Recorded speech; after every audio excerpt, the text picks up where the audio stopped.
कोटि प्रणाम करता हूँ। आज हम लोग प्राणवायु स्रोतस की व्याधियों में इमरजेंसी मैनेजमेंट यह क्या होता है इसके बारे में मैं विस्तार से बताऊंगा। तो आयुर्वेद के हम लोग डॉक्टर्स हैं, आयुर्वेद के चिकित्सक हैं। तो हमारे प्रैक्टिस में जरूर ऐसे पेशेंट आते हैं कि अगर प्राणवायु स्रोतस में कुछ अवरोधात्मक संप्राप्ति है या क्षयात्मक संप्राप्ति है और जो सांस फूल रहे या खांसी आ रही है, तो हम लोग क्या करें। ज़्यादातर तो श्वास के ही पेशेंट आते हैं हमारे पास। जैसे कि पिछले साल में आप लोगों ने देखा था कि कोरोना के बहुत सारे पेशेंट आ रहे थे और सांस फूल रहा था, लोगों का ऑक्सीजन लेवल कम हो गया था।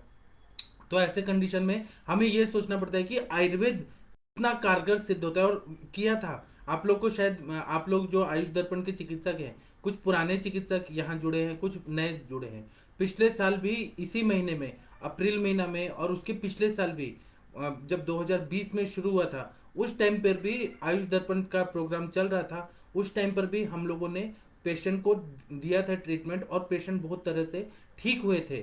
और आयुर्वेद के ही चिकित्सा, क्योंकि सभी लोग जो ये उस टाइम पे वैक्सीन का कुछ ऐसा था नहीं कि वैक्सीन आया क्या, और फिर वो एलोपैथी की दवाइयाँ, एंटीवायरल कुछ कुछ दवाइयाँ दिया जा रहा था और मैनेज किया जा रहा था। लेकिन उस टाइम पे बहुत सारे पेशेंट मर रहे थे, लेकिन आयुर्वेद ने बहुत अच्छा इलाज किया। हाँ, लेकिन गवर्नमेंट ने हमें सपोर्ट नहीं किया।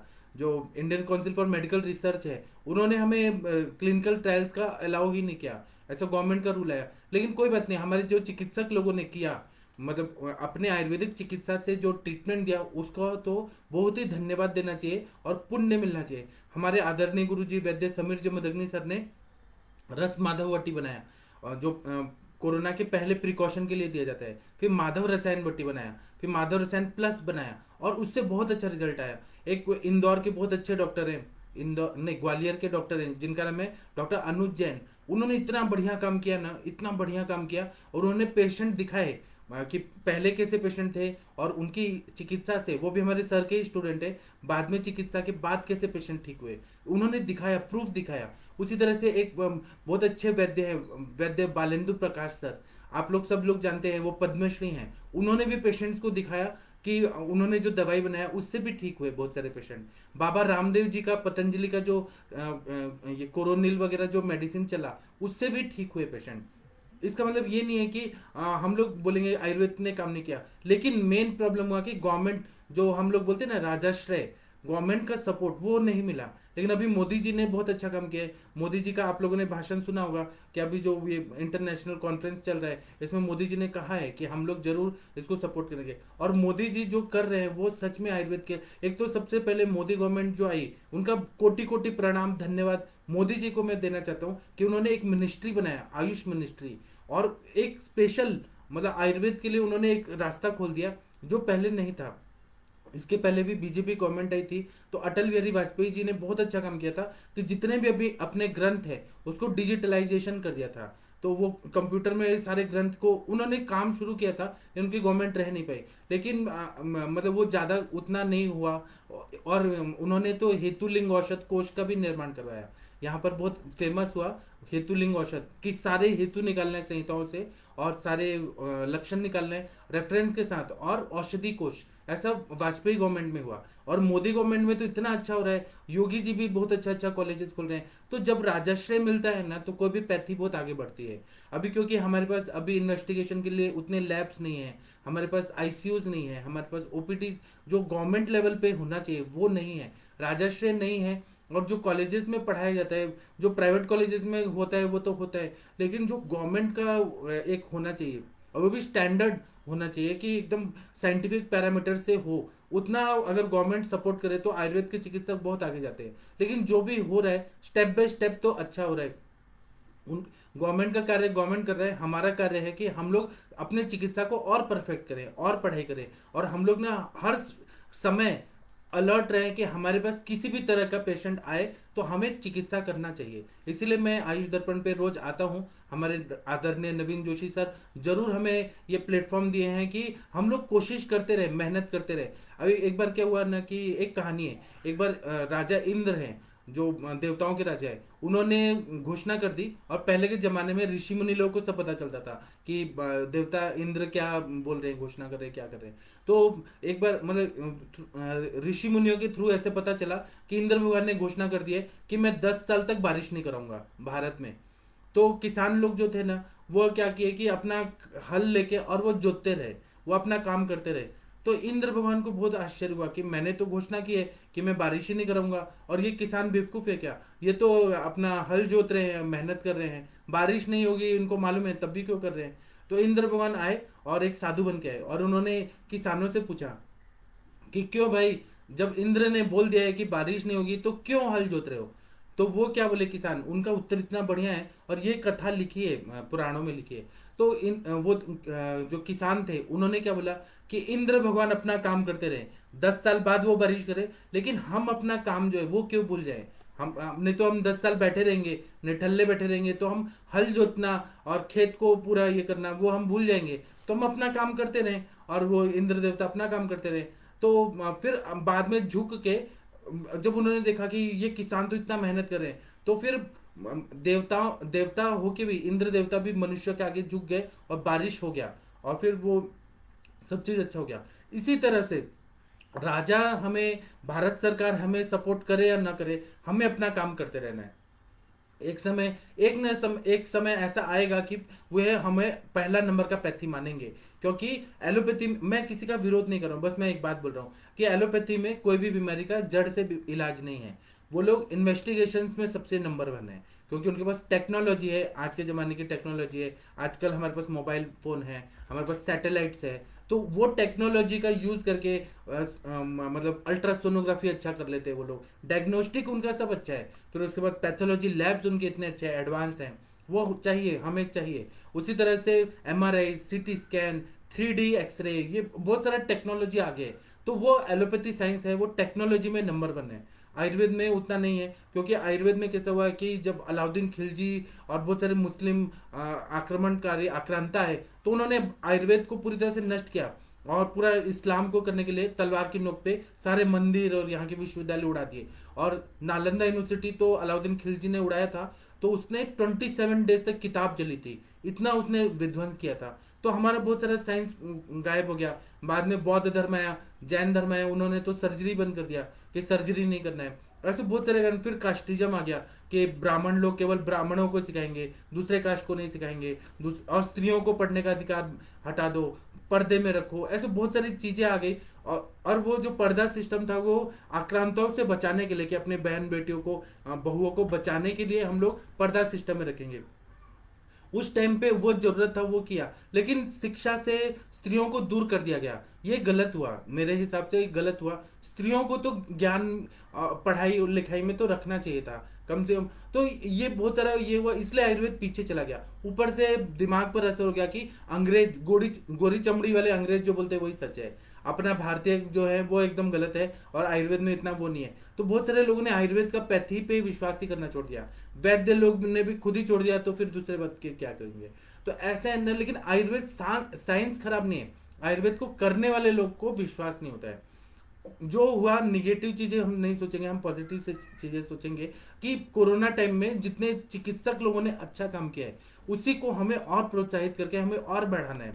डॉक्टर नवीन जोशी सर जो हैं वो टीका वचन करवा रहे हैं, प्लेटफॉर्म दे रहे हैं, तो हमें उनको और प्रोत्साहन करना है कि पूरा आयुर्वेद का अच्छा सा ज्ञान हो, इसमें भी रिसर्च एंड डेवलपमेंट हो। और हमें, हमारे पास भी बहुत बड़े बड़े एम्स, जैसे हर राज्य में, हर जिले में आयुर्वेद के चिकित्सालय खुले, और अपने चिकित्सक जो हैं वो प्राउड फील करें कि हमने बीएमएस में एडमिशन लिया है और हम पेशेंट को ठीक करते हैं। इतना कॉन्फिडेंटली हमें उनको बढ़ाना है, खुद को भी बढ़ाना है, सभी चिकित्सकों को भी बढ़ाना है, और हमें सारे आयुर्वेदिक चिकित्सकों को अमीर बनाना है, पैसे वाला बनाना है, तभी थोड़ा कॉन्फिडेंस रहेगा, रुतबा जो बोलते हैं वह रहेगा। तो अभी हम इसी क्रम में मैं सभी लोगों को, देखिए, सब फॉर्मूला बताता हूँ। मैं आप लोगों को ये भी बताता हूँ कि पैसा कैसे कमाना चाहिए, पेशेंट से कैसे लेना चाहिए, क्योंकि पेशेंट जो है ना वो देंगे नहीं। अगर आपका खुद का कॉन्फिडेंस लूज है, आपको खुद पे भरोसा नहीं है, तो आप सामने वाले से क्या फीस मांगेंगे। और आपका दवाई अगर अच्छा है, रिजल्ट अच्छा है, तो पेशेंट देते हैं, हम पे विश्वास करते हैं। तो मैं इसीलिए आप लोगों को इमरजेंसी मैनेजमेंट में, उसमें हम प्राणवायु स्रोतस में किस तरह से मैनेजमेंट कर सकते हैं वो मैं आप लोगों को बताऊंगा। हमारे पास ना श्वास के पेशेंट आते हैं, जब उनको वेग आ रहा है, बहुत ज्यादा वेगावस्था है, तो भले पेशेंट आईसीयू में है या आईसीयू में नहीं है, तो उसको बोलते हैं स्टेटस एस्थमेटिकस, जब उनका अस्थमा का अटैक आया है। तो हम लोग को ये हेतु देखना है, कुछ कुछ हेतु देखना है। मैं जो भी बता रहा हूँ अपने आदरणीय गुरुजी वैद्य समीर जमदग्नि सर के नोट से बता रहा हूँ, आप लोग को शायद ये दिखाई नहीं देगा। मैं अपने आदरणीय गुरुजी वैद्य समीर जमदग्नि सर को बहुत मानता हूँ, क्योंकि मेरे गुरुजी हैं ही वैसे। मतलब उनको रेस्पेक्ट तो देना ही चाहिए, क्योंकि उन्होंने मुझे काबिल बनाया कि मैं यहाँ पब्लिक प्लेटफॉर्म पे आके इतने सारे डॉक्टर्स के सामने हर प्रश्न का उत्तर देने के काबिल हूँ, क्योंकि मेरे गुरुजी ने मुझे इतना ज्ञान दिया है। अभी मैं 100% परफेक्ट हूँ ये मैं नहीं कहूंगा। गुरु गुरु रहते हैं, मेरे गुरुजी जैसा तो मैं नहीं हूँ, उनके सामने तो मैं 1% हूँ, क्योंकि उनका ज्ञान तो उनका ज्ञान है, उनका एक्सपीरियंस है। तब भी मैं उनकी बात को आप लोग तक शेयर कर रहा हूँ। तो हमारे पास जब भी श्वास के पेशेंट आते हैं, तो वेगावस्था के पेशेंट आते हैं, तो हमें ये केस टेकिंग में ये जरूर देखना चाहिए कि उनको श्वास है, श्वास की बीमारी है और अन्य कोई बीमारियां हैं कि नहीं। जैसे कि उनको उदर रोग हो सकता है, ब्लड प्रेशर हो सकता है, या फिर उनको अर्श हो सकता है, उनको कॉन्स्टिपेशन हो सकता है, मलावष्टम हो सकता है, उनको वात व्याधियाँ हो सकती हैं, उनको शिर रोग हो सकते हैं, उनको माइग्रेन अम्ल पित्त का तकलीफ हो सकता है, उनको शिरो रोग हो सकते हैं, उनको कृमि हो सकता है। तो हमें श्वास रोग और अन्य रोग का भी हमें डायग्नोस करना चाहिए। या पूर्व इतिहास में श्वास रोग हुआ है तो बचपन में उनको मीजल्स हुआ है, टाइफाइड हुआ है, ये सब देखना चाहिए।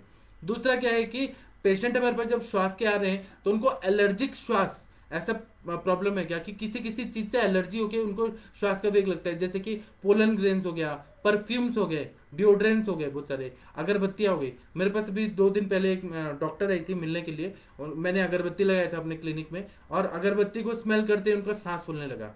तो ये एलर्जिक अस्थमा ऐसा भी रहता है। कुछ कुछ परफ्यूम, सेंट, कुछ कुछ ऐसे कॉस्मेटिक चीजें नहीं बर्दाश्त होती है लोगों को, और सांस का वेग होने लगता है, तो उनका लंग्स का पेरेन्काइमल लेयर जो है वो बहुत वीक होता है। आईजीएम आईजीजी जो एंटीबॉडीज होते हैं बहुत वीक होते हैं, तो वह बाहरी जो फॉरेन बॉडीज है उसको एक्सेप्ट नहीं कर पाते, प्रतिकार शक्ति कम होती है।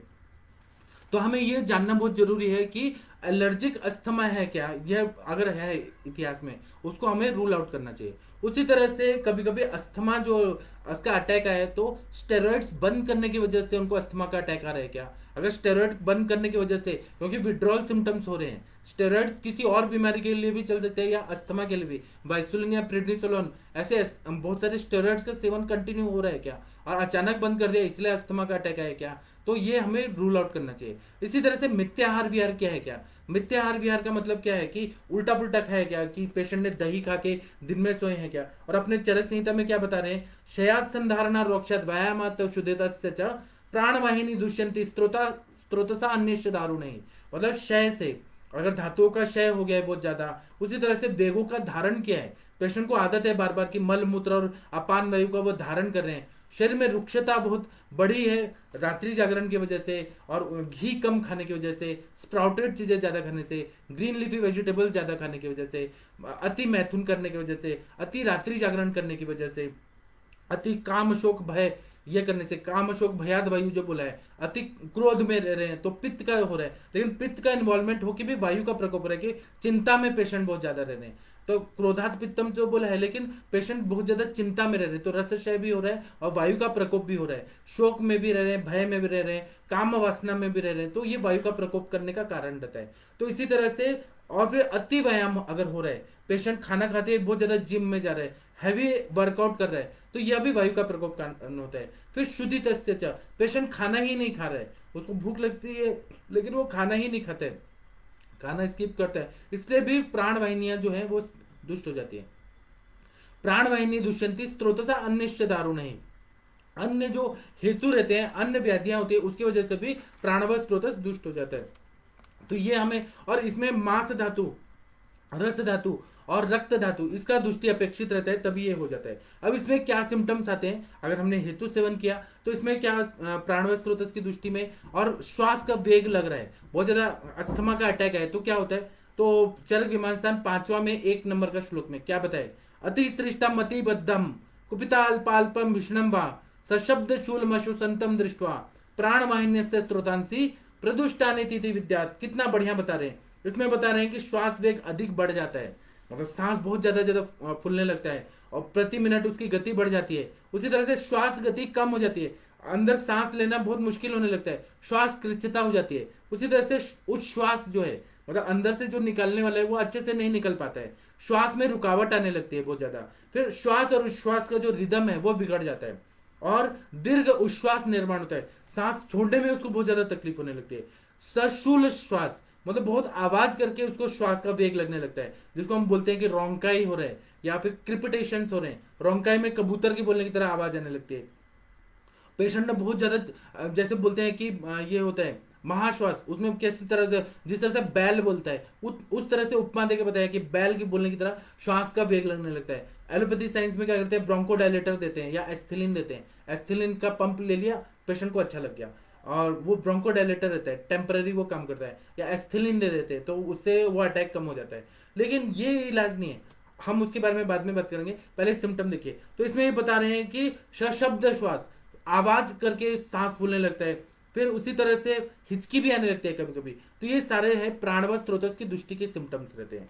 अब इसमें चिकित्सा क्या बताइए, प्राणवाहनम दुष्टानम, श्वास की क्रिया, मतलब प्राण वाहिनी जब दुष्ट हो जाती है तो इसमें हमें श्वास को रोकने वाला, श्वास को मतलब वेग को रोकने वाला और श्वास को ठीक करने वाला ऐसा चिकित्सा बताया। तो क्या बताया, स्नेहन स्वेदन और अभ्यंतर प्रयोग में वमन देना है, और अगर तमक श्वास है तो तमके तो विरेचनम, विरेचन देना है, हमें दोषों को निकालना है। तो स्नेहन स्वेदन ये बताया है। उसी तरह से वात कफग्न और उष्ण वातानुलोमक ऐसा आहार विहार का सेवन करना है या उपचार का सेवन करना है। मतलब वात और कफ, आप लोगों ने श्वास का ये पूरा संप्राप्ति पढ़ा है कि आमाशय समुद्भव, मतलब आमाशय उत्पन्न होता है और वह क्लेदक कफ है वो विमार गमन करता है, और प्राणवायु और उदान वायु ये दुष्ट होके पूरा जो उर प्रदेश है वहां पे ब्लॉकेज स्त्रोतरोध कर देता है और उसके वजह से सांस फूलने लगता है।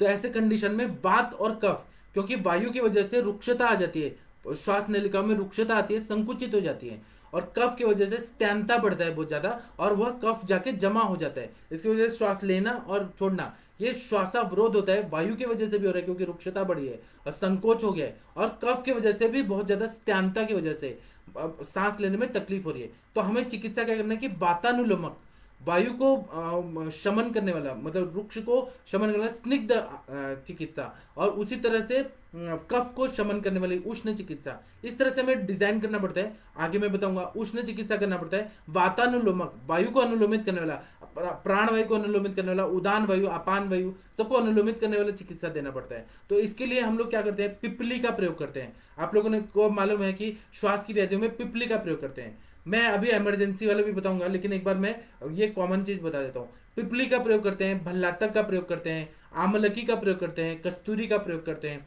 तो ये इनके जितने भी कल्प हैं, जो जैसे कस्तूरी भैरव रस हो गया, आंवले वाले जो पदार्थ है, भल्लातक का पदार्थ है, पिपली जिसमें डाला है, शुंठ मरीच पिपली, ऐसे त्रिकटु पंचकोल चतुरुष्ण त्रिउष्ण, इन सब का प्रयोग हम लोग करते हैं। तो ये सब क्या है कि प्राणवश स्त्रोतस पे काम करके श्वास के वेग को कम करते हैं। अब हमारे पास जब पेशेंट आ रहे हैं जिनको बहुत ज्यादा इमरजेंसी है, तो हमें यह देखना है कि मिथ्याहार विहार कर रहा है क्या पेशेंट। अगर कर रहा है तो वो पहले बंद कर देना चाहिए। अब वो जैसे अगर एसी में रह रहा है, ठंडा पानी पी रहा है, कोल्ड ड्रिंक्स पी रहा है और उसको श्वास का वेग बहुत ज्यादा लग रहा है, तो ये आयुर्वेद ही बताता है कि ठंडा पानी पीने से श्वास का वेग लगता है। उनको मालूम है एलोपैथी साइंस को, लेकिन वो डिफाइन नहीं कर पाते हैं कि ठंडा पानी पीने से अस्थमा का अटैक बढ़ जाता है। वो लोग ये चीज को नहीं बता पाते हैं। वो लोग बोलते हैं आप मत खाओ कफ बढ़ेगा, लेकिन क्यों नहीं बढ़ेगा? उससे क्या होता है कि कफ का कौन सा गुण बढ़ा है, द्रव गुण बढ़ रहा है, मंद गुण बढ़ रहा है। तो और इन सब से हमें गुरुता बढ़ रही है, स्थिरता बढ़ रही है कफ का, ये सारे सिम्टम जो स्टैंता बढ़ रही है, ये सारे सिम्टम्स है जो वो दिखने लगते हैं, वो डिफाइन नहीं कर पाते हैं। उनको भी मालूम है कि अमरूद अगर खा लिया और पानी पी लिया, या केला खा के पानी पी लिया तो श्वास का वेग लगेगा, या फिर अभिसंधि पदार्थ खा लिया, दही खा के दिन में सो गए और बहुत ज्यादा ठंडा पानी पी लिया, फ्रिज के पदार्थ खा लिए, तो वह श्वास का वेग लगेगा। ये एलोपैथी साइंस वालों को मालूम है, लेकिन वो डिफाइन नहीं कर पाते हैं। तो हमें चिकित्सा अब क्या करना है इमरजेंसी की कंडीशन में, तो प्राणव स्त्रोतस को संकुचित और विस्तार करने वाले द्रव्य देना है। तो उसमें सबसे बेस्ट है इमरजेंसी के कंडीशन में वासा का स्वरस जो है 4 चम्मच देते हैं, तो ये कफ का लेखन करता है। आप कहीं से भी अडुलसा लेके आइए, अडुलसा का आसपास रहेगा, या वासा का चूर्ण लेके आइए और उसको ना आप मधु के साथ चटा दीजिए, तो ये क्या करता है, संकोच और विस्तार को अच्छा कर देता है, और पेशेंट को कफ का लेखन करने की वजह से यह वासा का प्रयोग बहुत बेस्ट रहता है। इसी तरह से जो पान का पत्ता रहता है, पान का पत्ता को उसमें वासा चूर्ण दे के और चबा चबा के खाने के लिए दें, पेशेंट को बहुत अच्छा लगता है, क्योंकि वो ब्रोंको डायलेटर रहता है। तांबुल जो रहता है ना, ब्रोंको डायलेटर रहता है, उत्तेजना देता है बहुत ज्यादा। इसीलिए नारदीय लक्ष्मी विलास में पान के पत्ते का ये डाला है, स्वरस की भावना डाली है नारदीय लक्ष्मी विलास में। उत्तेजना देता है और म्यूकोलाइटिक है, कफ को पतला करता है। और वासा भी वही काम करता है, वासा तिक्त रसात्मक रहता है। और जो पान का पत्ता जो रहता है, तांबुल पत्र, ये कटु रसात्मक रहता है। तो इमरजेंसी की कंडीशन में जब भी आपके पास पेशेंट है, पान का पत्ता सब जगह अवेलेबल रहता है, वासा चूर्ण डालिए और उस पेशेंट को चबा चबा के खाने के लिए बोलिए। इसी तरह से बहुत ज्यादा कफ है और संकोच विस्तार अच्छे से नहीं हो पा रहा है, ब्रोंको डायलिटेशन और ब्रोंको कॉन्स्ट्रिक्शन ये अच्छे से नहीं हो पा रहा है प्रोसेस, तो हमें क्या करना है कि सोमलता नाम की वनस्पति आती है और धतूर, इसका सिरप तैयार करके आप लोग रख दीजिए, इसका प्रयोग करेंगे। या कनकासव का प्रयोग करिए। चंद्रामृत रस है, श्वास का चिंतामणि रस है, फिर समीर पन्नग रस है, हेमगर पुटली रस है, मल्ल सिंदूर है, ये बहुत अच्छा है। श्वास का चिंतामणि का तो बहुत अच्छा रिजल्ट आता है। फिर चंद्रामृत रस है, श्वास कुठार रस है, कफ केतु रस है, इतना बढ़िया काम करता है। इसी तरह से कफयुक्त अगर प्राणवय स्त्रोत है, उसमें कफ बहुत ज्यादा बढ़ा है, कफ ज्यादा बढ़ा है तो बृहत्यादि गण का क्वाथ का हम अगर मुहुर्मुह थोड़ा थोड़ा काढ़ा पी के पियेंगे, यहाँ पर मार्केट में मिलता है, वो अगर पियेंगे तो बहुत अच्छा फायदा होता है। अगर कफ नहीं निकल पा रहे, कफ चिपका हुआ है, आप इतना मेडिसिन दे दिए, पान का पत्ता दे दिए, वासा दे दिए, तब भी कफ त्यान है बहुत ज्यादा, तब क्या करना है कि नवसागर और श्रृंग भस्म 2-2 ग्राम की मात्रा में लेके आप उसको मधु के साथ चटा दीजिए, पेशेंट को तुरंत ही आराम पड़ता है। नवसागर और श्रृंग भस्म समान मात्रा में लेके मधु के साथ थोड़ा थोड़ा चाटन करना है, पेशेंट को अच्छा लगता है। इसी तरह से संकोच को तत्काल कम करना है हमें, संकोच बहुत ज्यादा हो गया है तो यष्टि मधु को आप उसको दूध में पका के और उसको थोड़ा थोड़ा खाने के लिए दीजिए, तो वो क्या करता है, संकोच को वो अच्छा करता है, क्योंकि म्यूकोजल मेम्ब्रेन पे यह बहुत अच्छा यष्टि मधु काम करता है। तो या तो घृत सिद्ध करके दीजिए या फिर दूध में पका के, और वो पेशेंट को थोड़ा थोड़ा देना है, 1-1 चम्मच तक देना है, तो पेशेंट को बहुत अच्छा कफ की वजह से या वायु की वजह से संकोच अच्छे से नहीं हो पा रहा है, जो ब्रोंकस जो है उसके एल्वोलाइज वगैरह है वो अच्छे से संकुचित नहीं हो पा रहे हैं, और फिर वहां पे कफ बहुत ज्यादा जमा है, तो वो लेयर्स को ताकत देने के लिए यष्टि मधु का बहुत ज्यादा, यष्टि मधु जो है वो ज्यादा मात्रा में दिया तो वो वमनोपग भी है, इसको भी याद रखिए। इसी तरह से अगर कोई इन्फेक्शन की वजह से अगर शोथ हो गया है बहुत ज्यादा, मतलब पूरा ब्रोंकाइटिस, ब्रोंकाइटिस जो बोलते हैं, या ब्रोंकाइटिस ऐसे कंडीशन है, स्वेलिंग आया है पूरा लंग्स में, इन्फ्लेमेशन या न्यूमोनिया हुआ है, तो हम लोग क्या कर सकते हैं, वासावलय मिलता है आप लोग के सब जगह, तो वासावलय लेके थोड़ा थोड़ा लेके और चूस चूस के लेने के लिए बोलिए, पेशेंट को बहुत अच्छा रहता है। इसी तरह से श्रृंगाब्र रस और वासावलय, ये इसका प्रयोग करने से देखिए वासा का बहुत ज्यादा महत्व रहता है श्वास के वेग में, क्योंकि वो ब्रोंको डायलेटर रहता है, रक्त पित्त का भी संप्राप्ति को भंग करेगा और वायु को भी अनुलोमित करेगा, और श्वास में तो बेस्ट दवाई है। वासा का काढ़ा बना के दे दीजिए या वासा का अवलेह दे दीजिए, बहुत अच्छा लगता है, श्रृंगाब्र रस और वासावलेह। उसी तरह से श्वास कुठार रस को मिश्री के साथ लेके और पानी के साथ लेके चूसना है, तो पेशेंट को बहुत अच्छा फायदा हो जाता है। इसी तरह से श्वास का चिंतामणि रस, इसका प्रयोग करते हैं तो इमरजेंसी कंडीशन में श्वास का चिंतामणि रस का भी प्रयोग करने से बहुत अच्छा फायदा हो जाता है। इसी तरह से लंग्स को ताकत देना है, फुफ्फुस को बल देना है, क्योंकि रक्त के फेन से फुफ्फुस बना है, ऐसा आयुर्वेदाचार्य लोगों ने कहा है। तो इसमें हम लोग क्या देते हैं, श्वासर दवाइयां में श्वास का चिंतामणि रस, फिर आनंद भैरव रस, श्वास भैरव रस, योगेंद्र रस, महाश्वासारी लोह, इन सब का प्रयोग करते हैं, बहुत अच्छा फायदा होता है। चतुर्मुख रस का भी प्रयोग करते हैं तो बहुत बढ़िया काम करता है। इसी तरह से फुफ्फुस में सभी जगह कफ है, श्वासावरोध है, लेकिन कफ बहुत ज्यादा है, बहुत ज्यादा स्त्यान है कफ, तो हमें क्या करना है कि सरसों का चटनी बनाइए, कल्क बनाइए और उसका लेप लगा दीजिए, या सरसों का तेल का लेप करा दीजिए, और फिर छाती को पोल्टिस देना है, उपनाह स्वेद करना है। तो इसमें गेहूं का आटा ले लीजिए, नमक ले लीजिए, हल्दी ले लीजिए, तेल ले लीजिए, उसको भून के और गरम गरम कपड़े में डाल के पोटली बना के उपनाह की तरह सेक देना है, बहुत अच्छा फायदा हो जाता है लंग्स में, श्वास का वेग है वो कम हो जाता है। मैं फिर से बताता हूँ, गेहूं का आटा लेना है, फिर गेहूं का आटा लेना है, नमक लेना है, हल्दी लेना है, तेल लेना है, इनको भून देना है पूरा, और भून के वो गरम गरम डाल के कपड़े में डाल के और सेक लेना है। तो इससे उपनाह श्वेत, सरसों का तेल लगा के फिर उपनाह कर दिया, पेशेंट को बहुत अच्छा फायदा हो जाता है।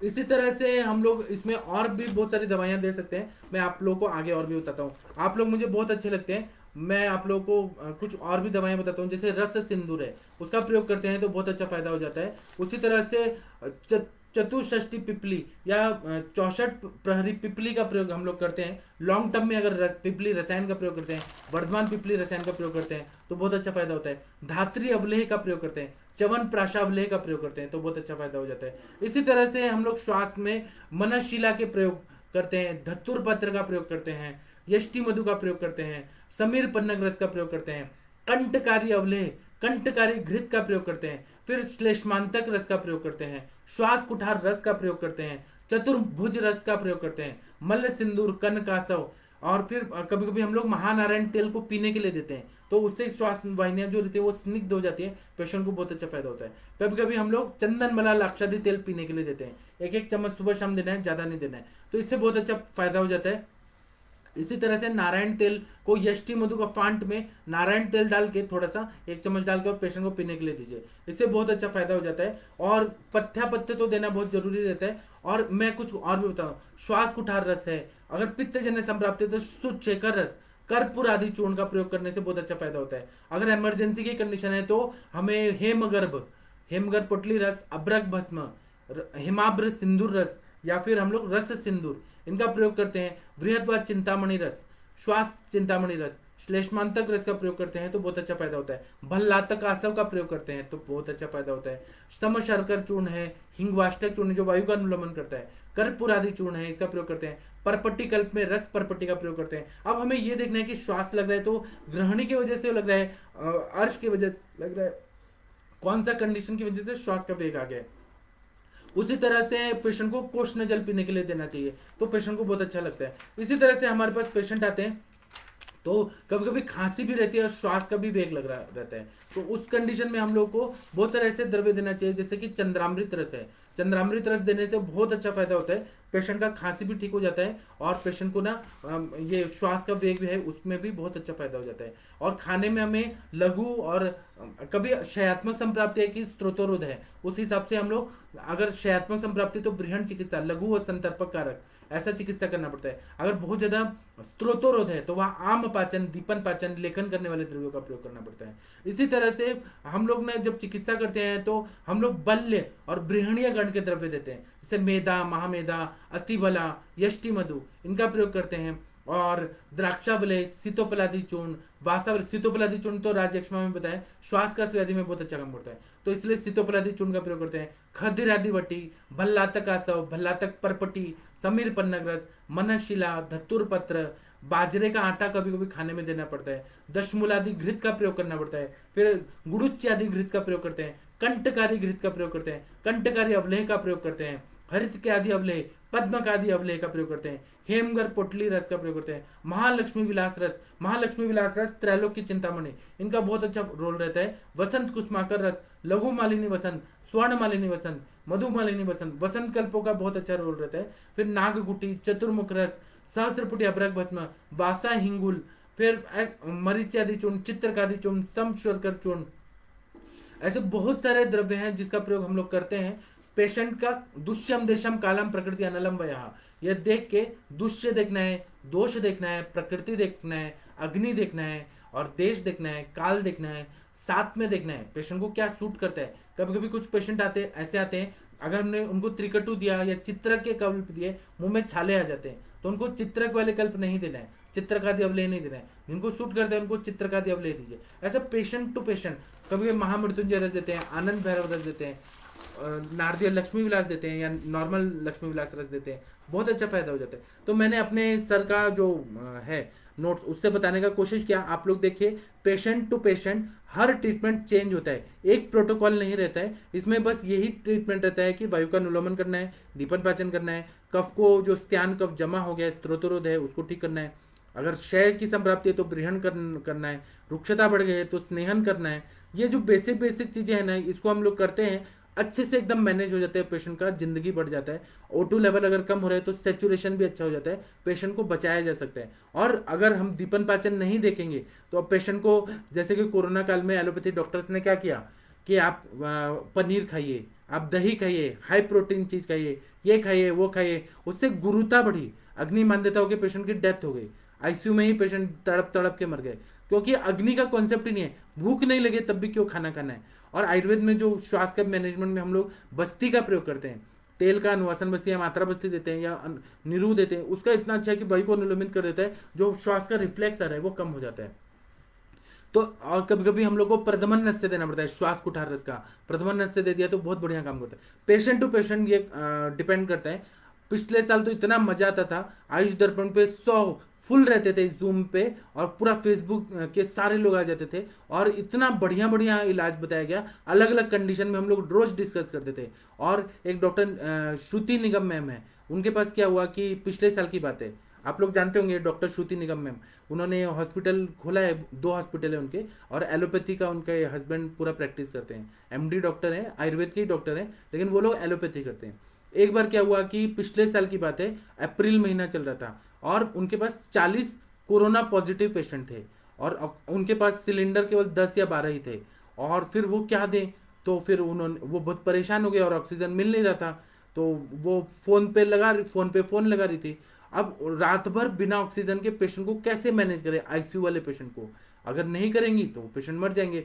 तो फिर उन्होंने डिस्कस किया आयुष दर्पण के चैनल पे, और हम लोगों ने बताया उनको, श्रुति निगम मैम को बताया कि आप महालक्ष्मी विलास रस, त्रैलोक्य चिंतामणि रस, फिर कर्पूर आदि चूर्ण, श्वास का चिंतामणि रस, श्वास कुठार रस, समीर पन्नग रस, हेमगर पोटली रस, ऐसे सारे द्रव्यों का कॉम्बिनेशन बनाइए, स्वर्ण मकर रस, स्वर्ण मालिनी वसंत, इसको मिक्स करिए। और उन्होंने कुछ युक्ति लगाया कि उसमें मधु डाला, और मधु डाल के उन्होंने जिस तरह से टोमेटो केचप होता है, तो वो केचप की तरह बना के और ड्रॉपर में भर दिया, और हर पेशेंट को वो हर 1 घंटे के बाद वो जीभ पे वो डालती थी, 2-2 ड्रॉप डालती थी, 2 बूंद जिंदगी के। सारे पेशेंट 40 के 40 पेशेंट उनके स्वस्थ रहे। जब उनको दूसरे दिन जब उनको ऑक्सीजन मिला, तब तक पेशेंट का कुछ भी ऐसे व्यापत नहीं हुआ, और सारे पेशेंट की जिंदगी बच गई। और यही बात एलोपैथी के हॉस्पिटल में रहते तो पेशेंट मर गए होते, 1 घंटा ऑक्सीजन नहीं मिला तो पेशेंट तड़प तड़प के मर जाते। तो ये आयुर्वेद का इतना अच्छा है। श्रुति निगम मैम से आप लोग पूछिए, जो मैं बात बता रहा हूँ ये पिछले साल हुआ था, और आयुर्वेद से मैम ने इतना बढ़िया मैनेज किया, इतना बढ़िया मैनेज किया, कैसे प्राउड फील होता है कि आयुर्वेद की एक एमडी डॉक्टर, बाल रोग तज्ञ, जो जिन्होंने उज्जैन से पढ़ाई किया, इतना बढ़िया मैनेज किया, इतना बढ़िया किया कि, और वो भी एक लड़की होके, और आयुर्वेद पे विश्वास रख के उन्होंने किया। ऐसे ही बहुत सारे, एक डॉक्टर पाटिल मैम थी वहाँ पे मुंबई में थी, उन्होंने मैनेज किया। एक डॉक्टर अरविंद सक्सेना सर हैं लखनऊ के, उन्होंने मैनेज किया पेशेंट को। मतलब ये तो सक्सेस स्टोरीज मुझे याद है, और भी अनगिनत। अनुज जैन जी ने तो इतना मैनेज किया, सारे पेशेंट को ठीक किया। तो क्यों ना हम लोग भी तैयार रहे, तत्पर रहे। जैसे कि कभी भी युद्ध होता है तो आप लोगों ने देखा होगा, चाइना जो है वो एक्सरसाइज करता है, समुद्र में, जहाज में, ऊपर, जल थल सब जगह वो एक्सरसाइज करते रहते हैं हर समय। युद्ध कभी भी हो सकता है, इसी तरह से हमें भी तैयार रहना चाहिए, हमें रोज पढ़ाई करते रहना चाहिए। इमरजेंसी कभी भी किसी के सामने भी आ सकती है। महामारी अगर जैसे कोरोना वगैरह आ गया, अचानक फिर से वेव आ गया, तो हम क्या करेंगे? तो हाथ पे हाथ रख के नहीं बैठना है, हमें तैयार रहना है, तो बहुत अच्छा हो जाएगा। ठीक है, मैं अभी का लेक्चर समाप्त करता हूँ। आप लोग भारत के श्रेष्ठ चिकित्सक हैं, इसलिए मैं आप लोगों से सब कुछ शेयर कर रहा हूँ। और ये सच में ये साइंटिफिकली प्रूव किया गया है कि कोरोना जैसे काल में या श्वास के जो वेग लग रहे थे, तो आयुर्वेद से बहुत अच्छा रिजल्ट आया, पेशेंट लोगों की जिंदगी बचाई। और हमारा काम ही है कि सच में हमें ठीक करना ही है सबको। ठीक है, तो मैं आप लोगों के जो भी प्रश्न है उसका उत्तर देने का कोशिश करता हूँ। आप लोग भारत के सर्वश्रेष्ठ चिकित्सक हैं। डॉक्टर नवरत्न शर्मा जी नमस्ते, प्रणाम आपको। डॉक्टर जितेंद्र वर्मा जी नमस्ते, प्रणाम आपको। देखिए, डॉक्टर नीलम जी यूएसए की डॉक्टर हैं, ये बोल रही हैं कि प्रणाम sir, I am at clinic taking covid test. बहुत बढ़िया Neelam ji, proud of you. आप नीलम जी, आप ना असली में हिंदुस्तान का जो प्राउड है, हिंदुस्तान एक मतलब इतना प्राचीन संस्कृति, प्राचीन ज्ञान का देश, उसका आप वहां प्रचार प्रसार कर रही हैं कि गुजरात की डॉक्टर होके इतना बढ़िया काम कर रही हैं, प्राउड ऑफ यू। डॉक्टर वर्षा पटेल जी नमस्ते, प्रणाम आपको। डॉक्टर विकास विश्वकर्मा जी नमस्ते, प्रणाम आपको। डॉक्टर सुबोध वर्मा जी नमस्ते, प्रणाम आपको। डॉक्टर राजकुमार जी नमस्ते, प्रणाम आपको। डॉक्टर राजकुमार धवन सर बहुत अच्छे डॉक्टर हैं, proud of you sir. Doctor Vivek Awasthi ji नमस्ते, प्रणाम आपको। डॉक्टर विनय अग्रवाल जी नमस्ते, प्रणाम आपको। डॉक्टर मनीषा जी नमस्ते, प्रणाम आपको। डॉक्टर सविता पेठे मैम नमस्ते, प्रणाम आपको। डॉक्टर हंसराज साहू जी नमस्ते, प्रणाम आपको। आप लोगों को मेरा लेक्चर कैसा लगा कृपया अपना बताइएगा। डॉक्टर कैलाश चावला जी नमस्ते, प्रणाम आपको। डॉक्टर लता सिंह जी नमस्ते, प्रणाम आपको। डॉक्टर रूपाली देशमुख जी नमस्ते, प्रणाम आपको। डॉक्टर प्रीति महेश्वरी जी नमस्ते, प्रणाम आपको। डॉक्टर देवेंद्र पाटिल जी, जय विदर्भा। आप विदर्भ के डॉक्टर लोग तो इतने बढ़िया लोग रहे, डॉक्टर क्या पूरा विदर्भ इतना बढ़िया है कि प्राउड फील होता है। डॉक्टर अरविंद पंचाल जी नमस्कार सर, सर पेशेंट को स्पाइन में बल्ज है और लिबिडो की प्रॉब्लम है, एज 34 ईयर्स है, हेतु है सर ज़्यादा सीटिंग, चिकित्सा बताओ। तो वो हेतु बंद करिए और बस्ती चिकित्सा करिए, स्त्रोतोरोजन्य संप्राप्ति को भंग ठीक कर दीजिए और वृश्य दवाइयां दीजिए। वृश्य दवाइयां में आप क्या देंगे, जो स्पाइन को भी ताकत देगा और लिबिडो को भी ठीक करेगा। तो उसमें आप अश्वगंधा, जो बल्ले भी है और शुक्र को भी अच्छा करता है, शुक्र धातु अच्छा रहेगा तो स्पाइन को भी ताकत मिलती है। तो इसमें आप अश्वगंधा प्रयोग करिए, अश्वगंधा का शीरपाक, विदारी का शीरपाक, ये सब का कॉम्बिनेशन में, शुंठी का शीरपाक, मुसली, कपी कच्चू का बीज है, फिर कोक्षुर, अश्वगंधा, ये सब का शीरपाक दीजिए। इसको वृक्ष योग बोलते हैं। इसका प्रयोग करेंगे तो स्पाइन को भी ताकत मिलेगी, लिबिडो को भी ठीक होगा। और बल्ज है तो इसका मतलब है कि आपको वहां पे तिक्तक क्षीर बस्ती देना पड़ेगा और क्षीर बला तेल का बस्ती देना पड़ेगा। और बल्ज है तो स्पाइन मैनिपुलेट भी करना पड़ेगा, अस्थि मज्जा पाचक देना पड़ेगा, लाक्षा गुगुल देना पड़ेगा, आभा गुगुल देना पड़ेगा, महायोगराज गुगुल, त्रयोदशांग गुगुल, ये सब जब देंगे ना तो बल्जिंग जो है वह पूरी तरह से, और स्नेहन स्वेदन, कटी बस्ती, ये बहुत सारा लाइन ऑफ ट्रीटमेंट बहुत बड़ा है। आप वो पेशेंट का एक्सरे सब भेजेंगे तो मैं आपको और अच्छे से बता पाऊंगा। एक मैं सर्व सामान्य चिकित्सा बता रहा हूँ। एक डॉक्टर सोनम जी हैं, बहुत अच्छी डॉक्टर हैं, proud of you. Doctor Rupali ji बोल रहे हैं वातज का यानी लॉन्ग टर्म ड्राई कफ में क्या दें।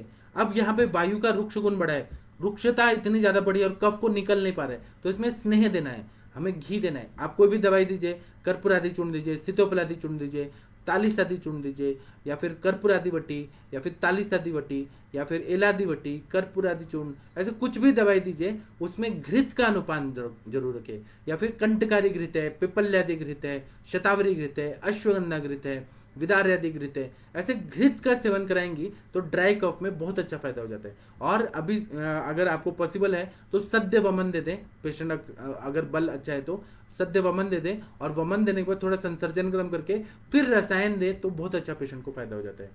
इसमें मैं पिपल्यादि रसायन, पिपल्यादि लेहम बताऊंगा, तांबुल लेहम है, इतना बढ़िया काम करता है, अश्वगंधा लेहम है, ये रसायन के रूप में आप कंटिन्यू देंगे।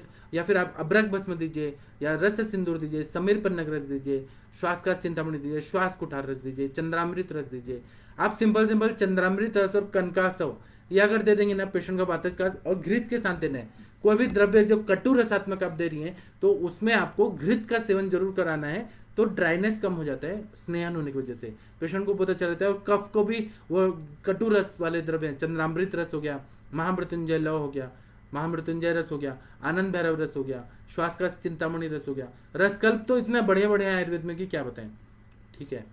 डॉक्टर अंकिता शर्मा जी बोल रही हैं प्रणाम सर, फीमेल पेशेंट 70 ईयर्स की है, टीबी ट्रीटमेंट के बाद पेशेंट को प्लूरल इफ्यूजन डायग्नोस हुआ है, opacification seen in left zone area of left lung, how we deal with patient, she is वातज पित्तज प्रकृति। अब प्लूरल इफ्यूजन है तो एक तरह से ये उदर रोग है, यहाँ पे अग्नि को बढ़ाने वाला चिकित्सा देना है, तो हमें आम पाचन करना है, दीपन पाचन देना है, तो आप आरोग्यवर्धनी वटी दीजिए, आम पाचक वटी दीजिए, लहसुन आदि वटी दीजिए। और प्लूरल इफ्यूजन है, एक तरह से वहां पे पानी जमा है, तो आपको क्या करना पड़ेगा, पुष्कर मूलादि चूर्ण, पुष्कर मूलादि चूर्ण है वो प्लूरल इफ्यूजन में अच्छा काम करता है। और गोक्षुरादि गुगुल, चंद्र प्रभावटी, जो द्रव क्लेद को निकाले, क्लेदस से मूत्र वाहनम, क्लेद को मूत्र से निकाल सकते हैं, तो उसमें आप चंद्र प्रभा, पुनर्नवा गुगुल, पुनर्नवा रिष्ट, ये सब दे देंगे ना, और पेशेंट को कटु रसात्मक, तिक्त रसात्मक द्रव्य देंगे तो वह पेशेंट ठीक हो जाएंगे। चंद्रामृत रस दे दीजिए, श्वास का चिंतामणि रस दे दीजिए,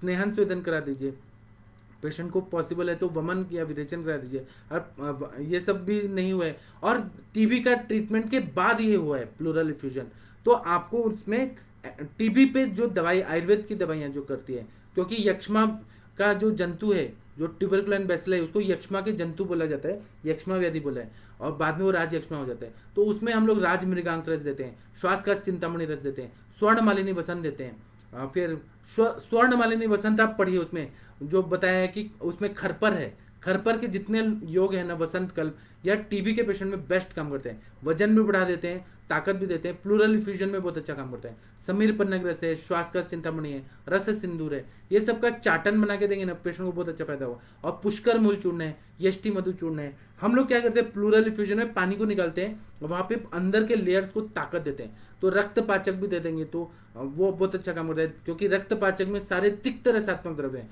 वो अग्नि को अच्छा कर देते हैं और पूरा प्लूरल इफ्यूजन को ठीक कर देते हैं। ऐसे बहुत सारे दवाइयां हैं। प्लूरल इफ्यूजन ठीक हो गया, टीबी का ट्रीटमेंट के बाद उसमें क्षयात्मक संप्राप्ति है, तो उसको बढ़ने के लिए जो उरस शतशीर्ण की चिकित्सा बताइए, शतशीर्ण चिकित्सा चरक का देखिए, तो उसमें बताया है कि सर्पी गुड़ का प्रयोग करना है, लाक्षार गुड़ का प्रयोग करना है, वो सब का प्रयोग करिए, बहुत अच्छा फायदा होगा।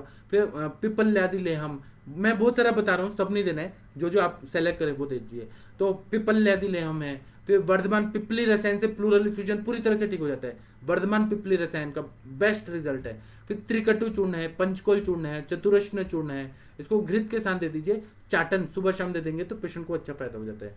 ठीक है, आप अगर ये केस को मुझे अच्छे से और बताएंगे अंकिता जी, तो मैं आपको अच्छे से प्रिस्क्रिप्शन बना के दे दूंगा। डॉक्टर आर के मिश्रा जी बोल रहे हैं कि आपके ज्ञान ज्योति से हम लोग प्रकाशवान हो रहे हैं। Thank you, thank you. असली में ये ज्ञान तो मेरे गुरुजी का है, जो मैं ट्रांसफर कर रहा हूँ आप लोगों को। मेरे गुरुजी ने मुझे ज्ञानी बनाया है, तो मैं आप लोगों को ज्ञानी बना रहा हूँ। और आप लोग ऐसा मत सोचिए आप लोग श्रेष्ठ चिकित्सक हैं, पहले से ही आत्मा के पवित्र गुण हैं आप लोग के, सारा मतलब पवित्र आत्माएं हैं आप लोग। बहुत अच्छा लगता है आप लोगों से बात करके। डॉक्टर गौतमी जी बोल रहे हैं, sir a child 7 year has this complaint of dry cough persistent all round the year, hoarseness of voice, frequent fever, his IgG level are 355 IU per ml, how can we diagnose this and it is treatment. अब इसमें क्या करना है, ये treatment क्या होता है कि ड्राई कफ है, शुष्क कास है, तो इसमें हमें घृत का प्रयोग करना है। तो आप क्या करना है कि आपको, और वात कफज है, वायु और कफ, तो त्रिभुवन कृति रस आप लिख लीजिए, त्रिभुवन कृति रस, चंद्रामृत रस, इसको देना है। तो और घी के साथ देना है। आप अनुपान के रूप में दाढ़ी मादी घी दे दीजिए, या घी जरूर होना चाहिए उसमें, जो भी आप देंगे ना बच्चे को दवाई, घृत और मधु विषम मात्रा में दीजिए, तो यह आप जरूर दीजिए, तो वो ठीक हो जाएगा। त्रिभुवन कृति रस को तुलसी के स्वरस, अदरक के स्वरस, इसके साथ देंगे ना, बहुत अच्छा फायदा हो जाता है। मधु के साथ दे दीजिए, इससे पूरा ठीक हो जाएगा। फ्रीक्वेंट फीवर भी ठीक हो जाएगा। और आम अपचन होना बहुत जरूरी है। आम अपचन के लिए आप त्रिभुवन कृति दे रहे हैं, वो आम पाचक श्रेष्ठ है, वात कफ संप्राप्ति में बहुत अच्छा काम करता है। और बच्चा अगर खा पी सकता है तो उसको आप कंटकारी अवले दे दीजिए, या फिर, और कंटकारी अवले बहुत अच्छा आता है, टेस्टी होता है, कंटकारी अवले दे दीजिए, कनकासो पिला दीजिए, तो ठीक हो जाएगा पेशेंट। घृत का यहाँ पे सेवन जरूर कराइए। और ज्वरग्न दवाई तो मैंने त्रिभुवन कृति बताया, आप उसमें महासुदर्शन घनवटी, महाज्वरांकुश रस, ये इसका भी प्रयोग कर सकते हैं, तो पेशेंट को बहुत अच्छा फायदा होगा। 7 साल का बच्चा है, वो कफ का काल है, तो आपको कफ पे विजय प्राप्त करनी है, तो इसीलिए आपको कफग्न द्रव्य और ज्वरग्न द्रव्य इसको देना है। ठीक है गौतमी जी, अगर आप ये केस को मुझे, मैं व्हाट्सएप नंबर देता हूँ, इस केस को मुझे व्हाट्सएप पे भेजेंगे तो मैं आपको और स्पेसिफिक अच्छा ट्रीटमेंट और बता पाऊंगा। डॉक्टर सुनील जी नमस्ते, प्रणाम आपको। डॉक्टर मिनल गुप्ता मैम, आप तो इतने अच्छे हैं। डॉक्टर मिनल गुप्ता मैम आगरा की इतनी अच्छी डॉक्टर है ना, इतने सारे पेशेंट को ठीक करती हैं। Proud of you Minal ma'am. Doctor Kannu Lal ji नमस्ते, प्रणाम आपको। Doctor Manisha ji thank you, thank you. इन्होंने कहा आपका लेक्चर हमेशा अच्छा होता है, thank you, thank you. Doctor Shri Kalyan Ayurvedashram, thank you. Doctor Bindesh Shastri ji, देखिए लंदन के डॉक्टर हैं, इतना बढ़िया डॉक्टर है ना, इन्होंने लंगनम परम औषधम ये फॉलो किया और इनका पूरा आम पाचन कर लिया। लंदन में बैठ के, विदेशी धरती पर बैठ के आयुर्वेद के चिकित्सक आयुर्वेद के रूल्स फॉलो करते हैं और पेशेंट भी ठीक करते हैं। और इतना बढ़िया काम है डॉक्टर बिंदेश शास्त्री जी का, मतलब इन्होंने इतने सारे पेशेंट ऑटिज्म के ठीक किए हैं, मानसिक रोगी बच्चों को ठीक किया है, हाइपर एक्टिव बच्चों को ठीक किया है। इतना प्राउड फील होता है कि आयुर्वेद के डॉक्टर मतलब अंग्रेजों के देश में जाके इतना बढ़िया काम कर रहे हैं। Proud of you Bindesh Shastri sir, proud of you really. Doctor Nagbani ji बोल रहे हैं कि नमस्ते sir, 80 year male patient, asthma है, loss of appetite, general weakness है, नाइट में भी नींद भी कम है। अब इसमें क्या करना है, नींद कम है तो आपको नस से देना पड़ेगा, शिरोधारा करना पड़ेगा। और लॉस ऑफ एपेटाइट है तो दीपन पाचन द्रव्य जैसे आरोग्यवर्धिनी वटी, चित्रकादि वटी, अगर वो पित्त प्रकृति के नहीं है तो चित्रकादि वटी, लशुनादि वटी, दाढ़ी मास्टक चूर्ण, लवण भास्कर चूर्ण, हिंगवाष्टक चूर्ण, सब नहीं देना है, इसमें से चूज करिए। फिर ये द्राक्षस, फिर द्राक्षस रिष्ट, उसके बाद में झंडू पंचारिष्ट, ये सबसे अग्नि को बढ़ाइए। और जनरल वीकनेस भी ठीक हो जाएगा जब आसव रिष्ट का प्रयोग करेंगे। और फिर अस्थमा है तो उस हिसाब से सेलेक्ट करिए, जैसे कर्पूरादि चूर्ण है, फिर श्वास का चिंतामणि है, फिर उसके बाद में महालक्ष्मी विलास है, त्रैलोक की चिंतामणि रस है। इन सबको ऐसे मिक्स करके चाटन बना के पुडी टाइप बनाइए और पेशेंट को सुबह शाम चाटन के लिए दीजिए मधु के साथ, पेशेंट को बहुत अच्छा फायदा हो जाएगा। और दूसरा है कि जनरल वीकनेस है तो ब्रह्म रसायन दे दीजिए, या आमलकी रसायन दे दीजिए, ऐन्द्र रसायन दे दीजिए, च्यवन प्राशावली दे दीजिए, जनरल वीकनेस ठीक हुआ। और तब भी वीकनेस है तो 2 दवाइयां हैं, स्वर्ण मालिनी वसंत और सिद्ध मकर ध्वज, इसको मिक्स करके एक एक गोली सुबह शाम दे दीजिए, मिक्स करके दीजिए या एक एक गोली सुबह शाम, जनरल वीकनेस ठीक हो जाएगा। 80 साल के हैं तो उनको ये बोलिए कि अभी आपको 20 साल और जीना है, सेंचुरी तो मारना है, कम से कम 100 साल के है होना चाहिए, तो इसलिए रसायन दे दीजिए, ब्रह्मचर्य का पालन करने के लिए बोल दीजिए, तो ठीक हो जाएंगे पेशेंट। नींद नहीं आ रही है तो उनको आप लोरी सुना दीजिए या पादाभ्यंग कर दीजिए, तेल पैरों में लगा के और कान से पात्र से उनके घर में बोलिए कि वो पादाभ्यंग करे, पूरा बॉडी में मसाज करें। और दूसरा क्या है कि शिरोधारा कर दीजिए और ये शीर वाला तेल का नस से दे दीजिए। इंटरनल दवाई में नींद आने के लिए पिपली मूल का काढ़ा दे सकते हैं, मास्यादि कषाय दे सकते हैं, तगरादि कषाय दे सकते हैं, या अश्वगंधा शीर पाक दे सकते हैं, तो नींद अच्छी आ जाती है। और तब भी उनको नींद आ रही है तो आप उनको बोलिए कि चरक संहिता का जो शारीरिक स्थान है उसको शुरू से लेके लास्ट तक पढ़ें, इतना इंटरेस्टिंग है, इतना अच्छा नींद आता है, इतना अच्छा नींद आता है, क्योंकि शारीरिक स्थान उतना पढ़ते नहीं है लोग, और उनको आप चरक संहिता दे दीजिए हिंदी वाला केवल, और तो इतना बढ़िया नींद आएगा ना। उनको बोले पढ़ के ही सोना है, 1 घंटा और एक चैप्टर पूरा कंप्लीट करना है, उनको दे दीजिए पढ़ने, या ऐसे जो पढ़ाई करते हैं ना तो बहुत अच्छे से नींद आ जाती है। ठीक है। डॉक्टर सविता पेठे जी नमस्ते, प्रणाम आपको। मैं ये नहीं बोल रहा हूँ कि वो निद्राजनक है, जिसको नहीं समझ आता उसके लिए नींद आती है, जिसको समझ आता है तो उसका तो नींद भाग जाती है, ऐसी बात है। ठीक है। डॉक्टर रूपाली देशमुख जी नमस्ते, प्रणाम आपको। डॉक्टर मनीषा जी नमस्ते, प्रणाम आपको। एक दूसरी Manisha ma'am, doctor Manisha Singh ma'am नमस्ते, प्रणाम आपको। डॉक्टर सुनीता पाल जी नमस्ते, प्रणाम आपको। डॉक्टर योग्या यादव जी बोल रहे हैं हाइपोप्लास्टिक यूट्रस एंड ओवरीज में चिकित्सा करना पॉसिबल है या नहीं? 100% है। हाइपोप्लास्टिक यूट्रस का मतलब क्या है कि यूट्रस जो है वो अच्छे से डेवलप नहीं हुआ है, तो हमारे बृहण चिकित्सा दीजिए, पुष्प धनवारस दीजिए। आपने ये केस मेरे को भेजिए, मैं आपको बताऊंगा क्या ट्रीटमेंट देना है। आप पूरा सोनोग्राफी का रिपोर्ट दीजिए, मैं आपको 100% वो पेशेंट को आपके हाथ से ठीक करवा दूंगा। योग्या जी, बहुत अच्छा फायदा हो जाएगा। डॉक्टर मनीषा जी बोल रहे हैं सर SpO2 फ्लक्चुएशन में आपने बताया हुआ ड्रग्स का रिजल्ट मिला था, 100% मिला था। डॉक्टर योग्या यादव जी बोल रहे हैं हाइपोप्लास्टिक यूट्रस ठीक होने की कितनी संभावना है? 100% संभावना है। आप ये केस मुझे बताइए और हम ठीक करेंगे, आप और मैं मिलके हम ठीक करेंगे और आपका ही नाम होगा, आपको गोल्ड मेडल मिलेगा। ये ठीक कर, अब मेन क्या है, वो पेशेंट का जिंदगी अच्छा हो जाएगा। हाइपोप्लास्टिक यूट्रस है कि वो शुष्क है, उसका ग्रोथ नहीं हुआ है ना, तो हमें बृहणीय द्रव्य का प्रयोग करना है, बृहणीय द्रव्यों का तेल का बस्ती देना है, पिच्चू रखना है, नस्य देना है, अभ्यंग कराना है, रसायन देना है, ये सबसे हो जाता है। हम लोग क्या करते हैं हाइपोप्लास्टिक यूट्रस में 3 दवाई बताता हूँ। पुष्प धनवा रस देते हैं, और हम लोग स्वर्ण मकर ध्वज देते हैं, स्वर्ण मालिनी वसंत देते हैं, और बृहण करते हैं, और आरोग्यवर्धिनी देते हैं, आम पाचक वटी देते हैं। इससे 3-4 महीना में यूट्रस में ग्रोथ होने लगती है। बहुत अच्छा रिजल्ट मुझे जो मिला है वो मैं बता रहा हूँ। मैंने बहुत सारे पेशेंट में ये ठीक किया है, इसलिए मैं, आप ये केस अगर अच्छे से बताएंगे तो मेरे को और बहुत सारी दवाइयाँ मालूम है जो देंगे तो ठीक हो जाएंगे। डॉक्टर लक्ष्मी जी बोल रहे हैं 6 ईयर बॉय है सर, बार बार कफ कोल्ड की प्रॉब्लम है, इनहेलर का भी यूज करना पड़ जाता है कभी कभी उसको। आप इसमें रसायन दीजिए, रसायन आप इसमें पिप्पल्यादि लेहम दीजिए, कंटकारी लेहम दीजिए, या फिर जो मैंने इतने सारे द्रव्य बताए, सीतोपलादि चूर्ण, टंकन क्षार, यष्टि मधु चूर्ण, कनकासों के साथ दे दीजिए, बहुत अच्छा रिजल्ट आएगा। कर्पूरादि चूर्ण, एलादि चूर्ण या एलादि वट्टी, कर्पूरादि वट्टी, ऐसे बहुत सारे द्रव्य हैं। आप ये केस को मुझे अच्छे से बताइए, फिर मैं आपको और बताऊंगा। डॉक्टर दीपक जी नमस्ते, प्रणाम आपको। डॉक्टर नागमणि जी प्रणाम आपको। आप लोग शायद मेरे लेक्चर से संतुष्ट हुए हैं। अगर आप लोग को अभी भी असंतुष्टि हुई है, आप लोग और जानना चाहते हैं अपने अपने केसेस में, मुझे व्हाट्सएप करिए और आप इंटरेक्टिव सेशन में आइए। और आपको तब भी संतुष्टि नहीं मिल रही है तो आप मुझे कॉल करिए, हम लोग 1 घंटा चर्चा करेंगे, मैं आपको सारा बेसिक कॉन्सेप्ट क्लियर कर दूंगा। मैं प्रैक्टिशनर हूँ और मैंने जो ठीक किया है वही मैं चीज़ें बताता हूँ, झूठी बात नहीं बोलता हूँ। और मैं चाहता हूँ कि आप लोग भी ठीक करिए और आप लोग का नाम हो, यश हो, कीर्ति हो। ये देखिए मैंने अपना नंबर दे दिया है, आप लोग अभी 5 मिनट बाद इंटरेक्टिव सेशन में आइए, हम लोग और अच्छे से डिस्कस करेंगे। तब तक सभी लोगों को प्रणाम, कोटि कोटि नमस्ते, प्रणाम।